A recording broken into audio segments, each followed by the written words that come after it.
on calminama bandiraɓe e hande noon ko 25 décembre 2025 bandiraɓe hade men woɗɗoyde bandiraɓe meɗen heewɓe ne mbaɗa men message less ina mbiya men yen kaal ɗemgal jolfe walla en kaala ɗemgal français beele ganduɗa hoore ma vidéo ji men ne mbaɗa viral e windere nde par ce que kalten ko c'est intéressant mbimi min ko ɗemgal pular kalami ɗemgal pular ko onon jawi ɗum kono ɗemgal pular yawnaki saabu on jii ɗemgal pular nana waɗa sélectionné e ɗemɗe ɓurɗe wawde haalede e nder Afrique oɗo mo gonɗen ɗum noon hoto jawe ɗemgal ngal min ko ɗemgal pular kalami haysono ko yimɓe sappo daari vidéo o mboɗo jippini hen barke so ɗum ɓenni bandiraɓe eɗen kaala ɗo tan seeɗa ko fati e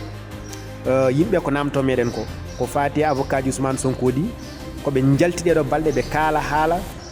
wadde révisé ñawore hakkude makko e Mame Mbaye Niang holno ɗum woori e holno ɗum jogori waade bandiraɓe jappe noppi moɗon mbimi ñawore hakkude Ousmane Sonko e Mame Mbaye Niang koɓe gonɗo e wadde ko avocat ji ko gonɗo e wadde ko eɗen mbawi wide ko théâtre ɓe goni e wadde théâtre tan ɓe goni e wadde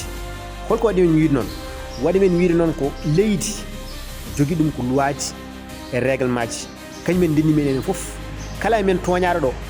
yahata koto ganduɗa hoorema yahata ko lawol waɗata tranché wonɓe ɓe prison sa yi toon won heewɓe goni toon Allah na andi ko ñaawa mbiya ko kañumen mbaɗi ko Allah na andi mbaɗani kono nana jooɗi ina jabri Allah nde tawno ko ɗum rendini men enen foof loi ji ɗi e règlement ji ɗi kañumen ndenni men enen foof Ousmane Sonko ko kañum jooɗi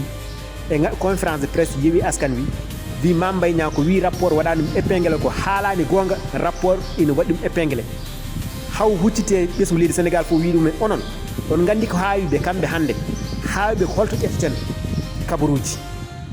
enen eɗen tiime rapport o haw liiri hen woodi ko janggi hen oyi rapport o nani eɗen tame juuɗe meɗen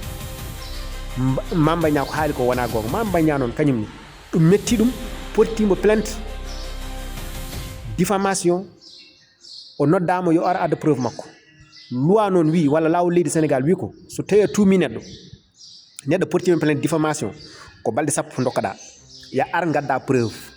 kanko o rokkama balɗe sappo ɗe timmi te wino ko mbaɗa jaggue junggo makko balɗe sappo ɗe timmi o waɗani preuve ñawore yani o ñawama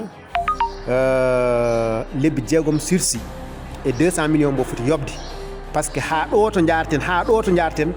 o addani taw preuve ɗum noon so avocat ji gari mbi won ko ala ko waɗo hesdude haydara par ce que ko loi wi ko balɗe sappo dokkaɗa ala ko waɗo hesdude haydara kamɓe ɓe goni ko wadde théâtre so ɗum ɓenni ñawore hankkati waɗi définitive Ousmane Sonko yo jabru Allah o anda ndeɗo ñawore ɗo kañum waɗi définitive te hande mi haalana mon avocat ji ko mbaɗata ɗo théâtre ko foof ala ko woɗiɓe hande so wona Ousmane Sonko yo won candidat 2029 mbimi wona wonde candidat woni gagnade 2029 wona 2024 a faami hotoɓe pijir loi ji e règlement ji leydi ndi won wonɓe kaso hewɓe hande Allah na andi ko mbiya mbaɗi ko mbaɗani kono nan toon leeli ne jabri Allah ne law kaso mumen ha kaso mumen gasa jalta so ɗum ɓenni Ousmane Sonko ne foti laabi wi nana jogui ganduɗa hoore ma rapport o Mame Mbaye Niang en jokkodiri e muɗum heccanki Mame Mbaye Niang wi ko mbimi koto tampine koye mon onon namdo ɗeɓe tan rapport o haysono ko hande ɓe gaddi rapport o so yiiɗi min mbaɗa révisé ganduɗa hoore ma ɗum ɗo te ni wawata wonde saabu loi ji e règlement ji leydi Sénégal jaɓata ɗum ɗon Mame Mbaye Niang wi ko Ablaye namdo ɗe Ousmane Sonko rapport mbiyamo rapport mbo wino nana e tabal makko toon to Esplanade Grand Théâtre yo yaltin o hokka presse national e international o tuuma laamu Macky Sall o wiyaɓe o jii rapport o nani ko kamɓe mbanno ɗum ɗo saabu beela mboɗo wasa wonde candidat o timmini guuri mabɓe aɗa yanana sinno Ousmane Sonko jogini rapport tawanno ko yaltini rapport ala ɗum noon Ousmane Sonko a wawata wonde candidat élection 2029 no foti laabi diddo ɗon garɗon ganduɗa hoorema to magistrat ji diddi moon mbatta hakkille président Diomaye Allah jarama on jarama ko ceerno Ablaye